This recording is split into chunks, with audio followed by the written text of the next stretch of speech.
Nakautang ka sa Lazada Pay pero hindi mo po alam kung paano gamitin sa pagbili ng product. So sa video nito mga lalabs, ituturo ko po sa inyo step by step kung paano nga ba gamitin yung Lazada Pay natin sa pagbili ng kahit anong product sa Lazada. Okay, so una, punta lang tayo sa ating pinaka-dashboard o pinaka-homepage ng ating Lazada account. Then, mamimili po tayo ng ating product na gustong bilhin. Okay? So, nandito na tayo sa ating Lazada homepage.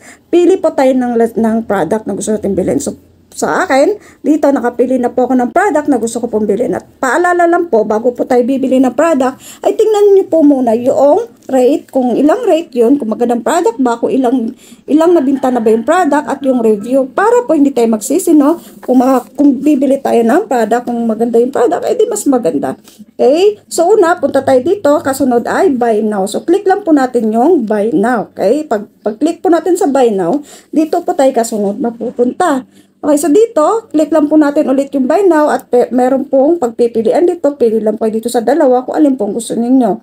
Okay, so click natin ang buy now. Ayan. So pag-click po natin sa buy now, dito po kayo kasunod mapupunta. Kung napapansin nyo po, yung unang price po dito ay 879. Ngayon, pagpunta mo dito ay nagiging 907 na siya. So bakit tumaas siya bigla? Kasi po, meron po dito ang electronic protection. So pwede po natin itong i-uncheck.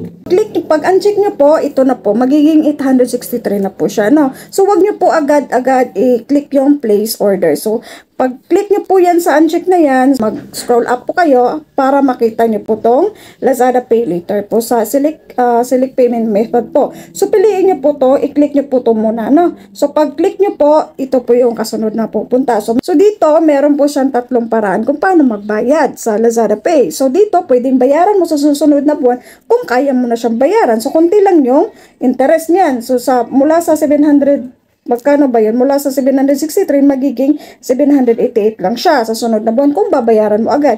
Ngayon, kung a-applyan mo siya within 3 months, ay magiging 293 po. Every month po yung babayaran niyo po. So, ang interest po ay nasa 92 point something, 92.19. Sa 92.19 po, babayaran mo sa loob po ng 3 months. So, magiging 880 po siya, no? So, magiging 880 siya. So, kung halimbawa naman po ay a-applyan mo siya ng 6 months, ang monthly niyo po ay 162 every month po. So, ang tubo po niya ay ang tubo po niya ay 184.38. So, magiging 972 po siya sa loob ng 6 na buwan. Okay? So, pag nakapili na po kayo, kung alin po yung mas comfortable kayo, kung 6 months ba o 3 months, then confirm nyo lang po. So, sa akin, 3 months ko lang po siya in-applyan. So, magiging 290 po yung aking babayaran. So, kung confirm ko lang, ayan. So, siya nga pala, sa mga bago lang po nalagay sa channel ko, kaya naman pwedeng maglambing kayo dyan, mag-subscribe, ala kayo dyan.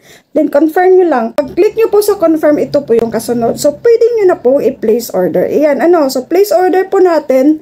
Okay, so pag-click po natin, ayan na po. So, payment success na po siya. So, pwede nyo i-view order. Tingnan natin kung nag-success na nga. Pag-click natin sa view order, dito po tayo kasunod mapupunta. Ayan, silo ito pack na po siya. So, ganun lang po kadali, guys. So, sana po nakatulong sa inyo. Kung nakatulong nga, bigyan naman pwede mag-subscribe kayo dyan. Bahala kayo dyan. Bahala kayo dyan. Thank you.